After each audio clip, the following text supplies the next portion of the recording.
Actually, I was going to say good afternoon, everybody. I'm just going to share screens right now. So I haven't actually used Zoom before, so hopefully I'll be able to work it out. So this should actually bring up a PowerPoint presentation for everybody. So, and it looks like it's actually working okay.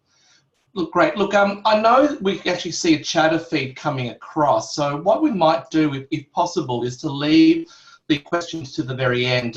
What I'd like to do is go through very briefly this presentation and leave some time actually in for any questions themselves. Hope that's okay. Also, this presentation will be recorded.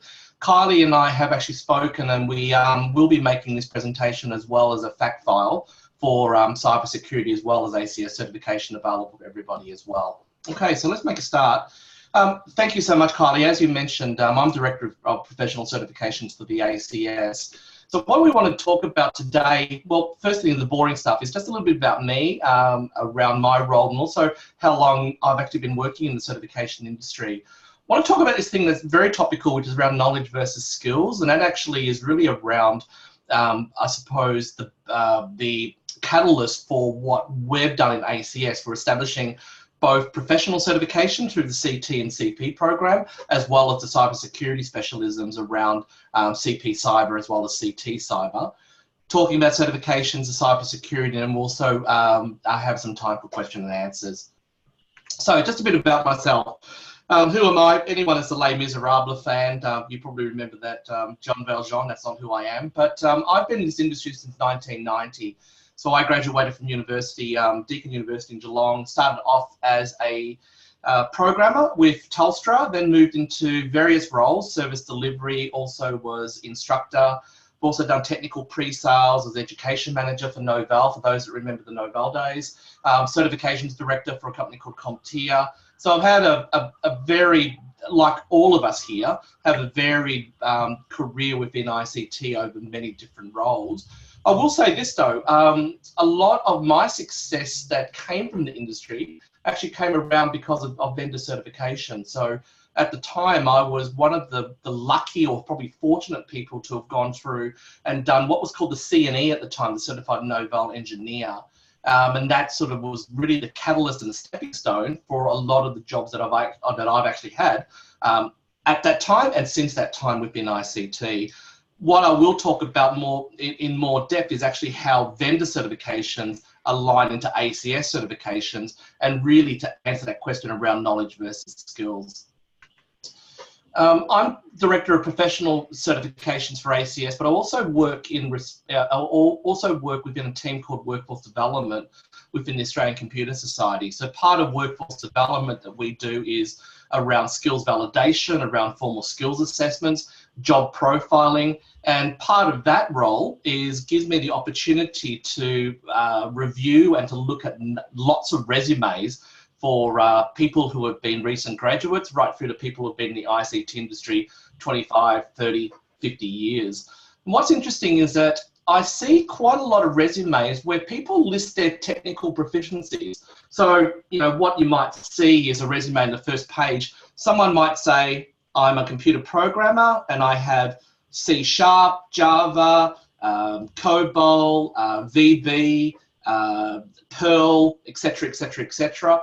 Or they might talk about, from a networking perspective, I've got my CCENT, CCNA, CCNP, you know, etc., etc.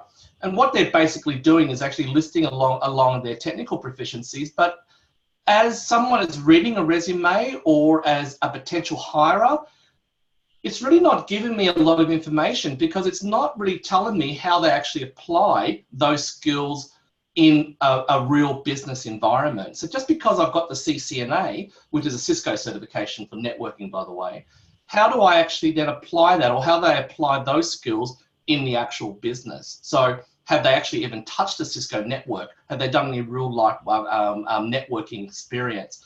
So knowledge, you know, like as you know, is really around understanding or the academic pursuit of education. Doesn't necessarily mean that you can apply that knowledge. Doesn't mean that it then means that that knowledge is actually applied in a skill perspective. And this actually is really telling, because for an ACS certification, CT and CP, we don't do knowledge-based examinations or knowledge-based assessment. What we look at is skills-based assessments, and that's what myself and my assessors are looking at, is how you actually apply those skills as a responsibility in business. So how do we do that? So, and I make no assumptions in respect to the audience that are here, but in ACS, everything that we do is benchmarked against the skills framework for the information age, or what we colloquially call SFIA.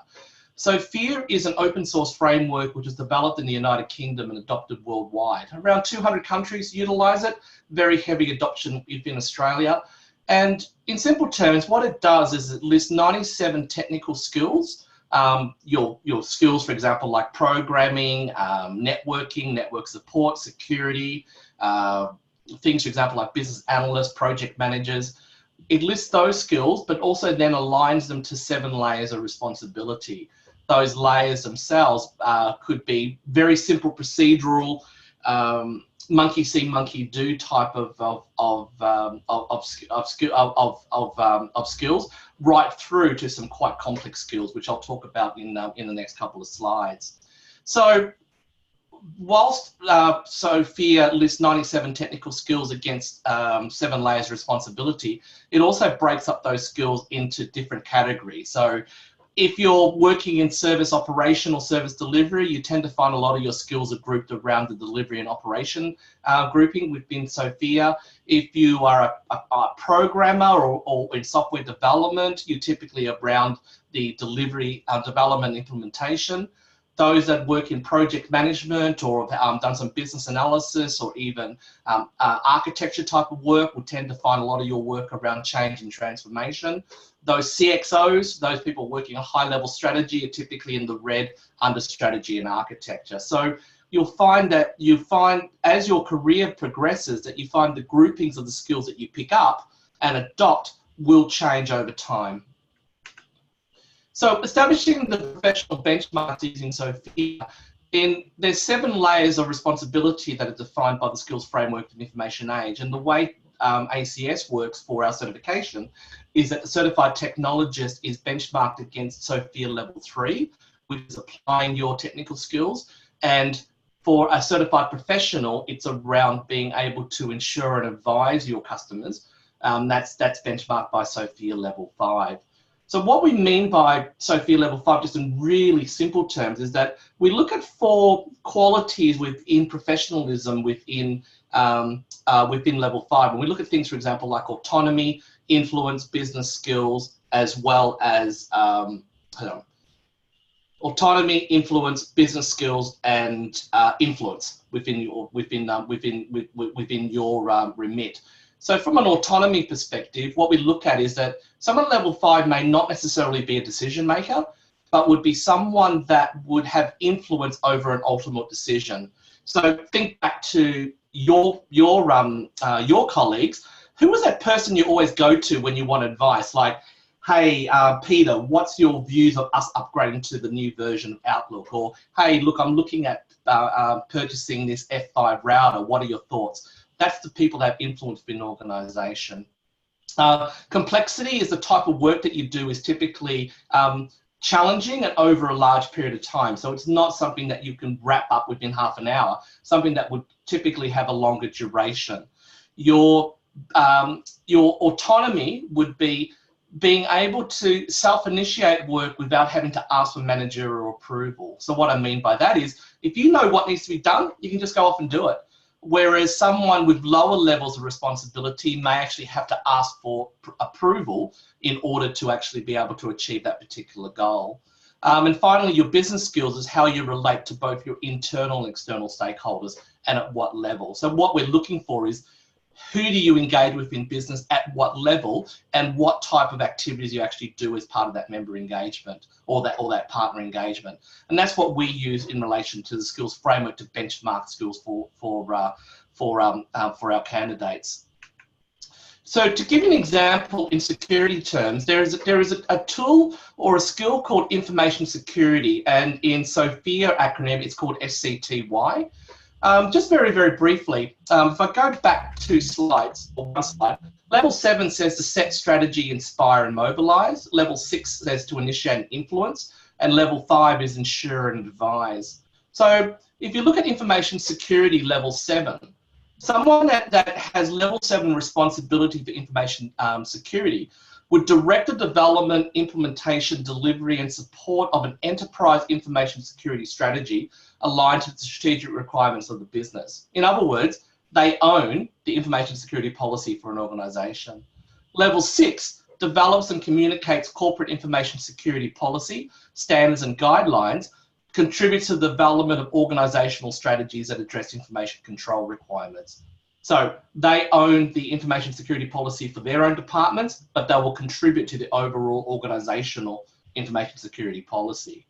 Level 5 provides advice and guidance on security strategies to manage identified risks and ensure adoption and adherence to standards. So in this respect is that they will develop their own security strategies for their own area of control and maybe contribute to the departmental or information security policy. So as you can see, just because you have a skill doesn't mean that you actually can apply it in different contexts depending on the level of SFIA that you actually have that skill aligned to. In very general terms, your CX level are typically working at that SFIA level 6 or 7. Your managers would typically working at that sort of level 5 type of range if you're looking at a job role type of alignment. From ACS certification, and this is where I wanted to focus the most of this presentation, ACS certification provides the same recognition afforded to other professional disciplines such as accounting, engineering and law. So our certifications themselves are benchmarked from the certified technologist, which are aligned to SFIA level 3, and a certified professional, which is aligned to SFIA level 5. How do we do it then? So I mentioned before that we're a skills-based assessment, not a knowledge-based assessment. So because you may have a degree, you may have some vendor certifications, that's all provided in context, and it's not for us to question the knowledge that comes from those certifications because that's not our role as ACS. We partner with industry partners to have those knowledge-based assessments. What we look at though, based on SFIA, is that we look at the candidates that have their skills assessed, and what we look at is what technical skills they have and align them to what level of responsibility their working those skills are against the skills framework for the information age. It's not just about attainment. So this is where a lot of people, for example, like IT graduates, you've just finished university, you've had 1 year of industry experience. If you don't have any industry experience that aligns to that skill beforehand, you cannot apply for ACS certification because we are looking for people who have not just only the level of responsibility, but having the sustained level for at least 2 years. So in other words, if I have information security level 5, to be assessed, I need to have that at level 5 for at least 2 years. So it's not just about meeting it, it's actually meeting and sustaining it. Also adhere to the ACS Code of Ethics. A candidate should also possess a breadth of ICT knowledge, which is what we call the T-shaped skills. Some people might have heard of it as being an inch deep and a mile wide, but what we're looking for is good all-round skills, not just skills within your own technical knowledge, but also understanding ICT outside of your own domain. And also having worked in the ICT industry for a minimum number of years based on the based on your highest level of qualification. So for example, if someone has no ICT degree, no vendor certifications, and have learned everything from osmosis, we look for a candidate to have 10 years of ICT experience before they can be certified. Conversely, if someone has an ICT degree that is accredited by ACS, then it's 3 years of industry experience that they need, with 2 of those years being at SFIA level 5. So we talk about the breadth of knowledge, and this is really around having strong vertical skills, but having a broad understanding of other knowledge areas within IT. What we're pretty much looking for here is communicators. we're not looking for propeller heads, someone that understands Java, down to the bit level. That's important, but we also want that program to be able to communicate with their stakeholders, to be able to share technical information to non-technical decision makers. And this really having those T-shaped skills are so vital for success as an IT professional. Also, to adhere and understand our IT code of ethics. So the one that I find is actually really important is the primacy of the public interest. You will place the interest of the public above your personal business and sectional interests. Interesting enough, I actually had an instance where I actually had to self-report because I did the big boo-boo where I put in people's email addresses, and instead of actually blind copying everybody, I carbon copied. So, for a small number of our members, they were able to see the member details of who were certified for a small section of people. And that was something that I actually self-reported, absolutely mortified about, but it's something that ACS takes and we adhere to very, very seriously. So let's talk about security specialisms then. And probably got about 5 minutes to do this, and then I'll wrap up and I'll take questions. So with the heightened awareness of the need to lift cyber resilience in Australia, the ACS created the Cybersecurity Task Force, which is headed by Dr. Jules Slay. Jules out of the University of New South Wales, and established to review the global security frameworks and identity of best practice amongst professional benchmarks. So benchmarks are not just the SFIA framework, but also other industry frameworks and certifications. So the task force themselves was comprised of Professor Jules Slay out of the University of New South Wales. She's also a CISSP instructor, for those that are familiar with the ISC Qld company.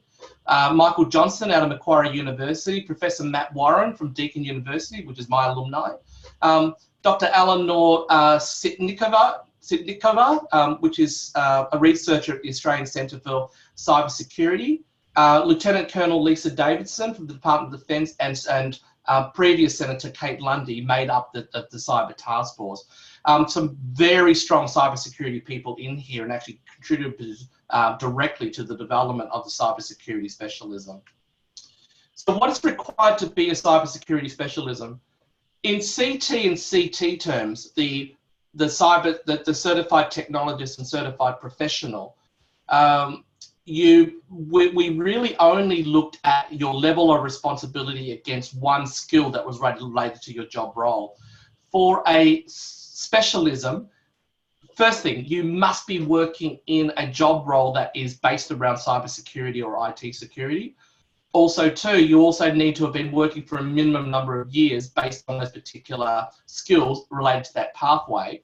But more importantly, rather than being assessed on just one skill only, you are also you're now assessed against 4 skills out of 10 that are related to CP, as well as 4 skills out of 10 related to certified technologists. So for a CP, an applicant must be able to demonstrate in-depth capability in 4 skills from the following list of SFIA skills based on the skills framework for the information age. So you must be working in cybersecurity, and can you be assessed against IT governance, information management, information security, information assurance, business risk management, pen testing, security administration, programming software development, system software testing, and asset management.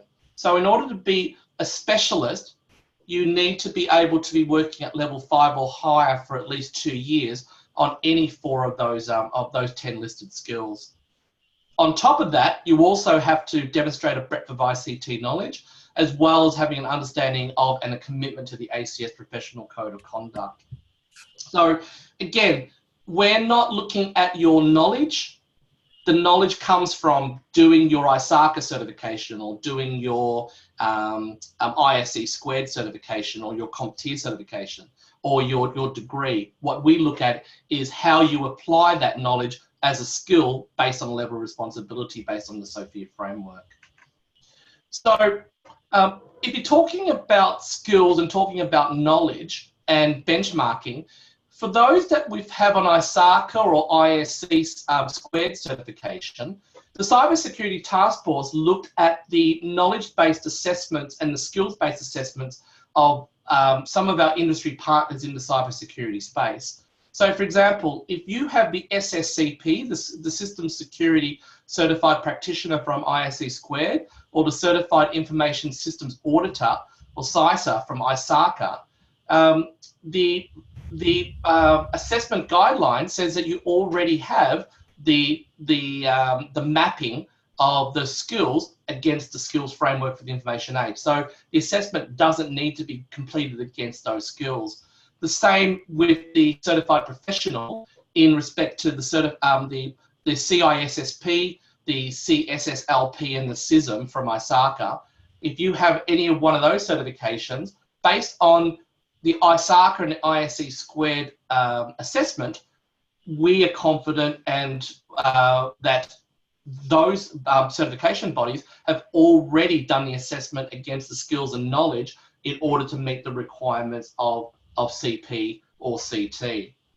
Where we are a little bit different is that we will still look at your skills against the skills framework. So what those two mappings does, it says that you're at least a level 3 or at least a level 5. What we do with our assessments is that the assessors will still be looking at whether you're applying it at level 5, level 6, or level 7. And that's really for determination of things, for example, like senior membership and, truth be told, bragging rights against whether you're a level 5, 6, or 7 in relation to the level of skills that you have. Okay.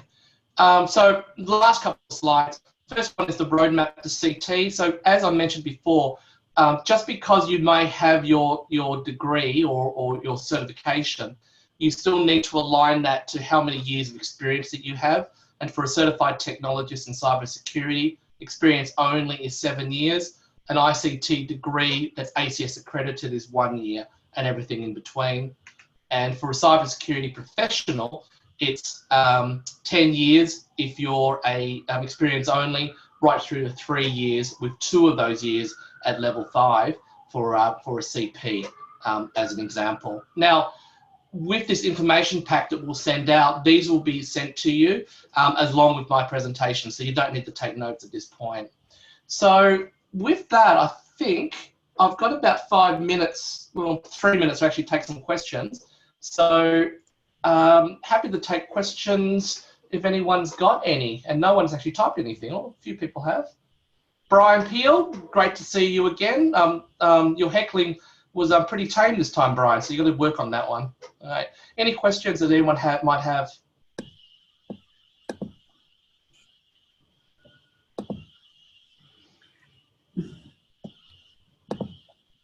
Okay. From Paul Hooper, did you see that one there? Yeah. Does where is it? Does ACS have the intention or responsibility to increase the supply of cybersecurity professionals, including those starting from less than SFIA level 3 plus 2 years experience? If yes, what is the strategy? I can't speak for the Cybersecurity Task Force and Jules Slade, but from my own personal opinion, the answer is absolutely yes, for a couple of reasons. One is that based on the cybersecurity white paper, there's been a 57% growth in cybersecurity specialists or people wanting, people working in cybersecurity in the last year. That's going to increase by the thousands in the coming time. This is where the Cybersecurity Task Force was developed initially, and recognizing those partners in the industry that have that knowledge. ICASA, ICS Qld. I know the Security Task Force were looking at places, for example, like SANS. So this is where we as an industry, and for the first time ACS, recognizing vendor certifications as true pathways to our own certifications. So I'm not sure if that's actually answered the question or not, but I think it's not just ACS, it's really about us as thought leaders, encouraging the industry to pick up and encouraging the suppliers, people like the ICASAs, the ICS Qld, to ramp up their training offerings, so people do have access to quality training to get that first step in the door for security. When they have had a chance to mature and understand or to utilize those skills, they can come to us for that validation. against that level 3 or that level 5. So I hope that answered the question. Okay, another question from David Kong. Yep. Can you see that there, Henry? No, I see some from Shan Showers, Okay, that's the chat. but I don't see one from David. So do you want to just read out David once again? If an individual has CCSP from ISC2, which category, CT or CP, will this person fall? Was that the CSSP? Yeah, CCSP, yeah. Okay. The CSSP, that's the CT, the cyber, the Certified Technologist Cybersecurity. Okay. And from Mel, what has been the take-up on cybersecurity certification in the industry? Our own certification, do you think, or in general? Oh, that's a good question. From an ACS perspective, we have been inundated. So remember, this is a specialism, so it's not going to be at the same level of uptake as a general CT and CP. But since its launch, which was in mid-September, we've probably had about 24 people who are certified, all ranges of companies. So I can actually tell you, one of the first ones came from overseas, a very senior cybersecurity specialist from AWS, Amazon Web Services, actually applied to do it.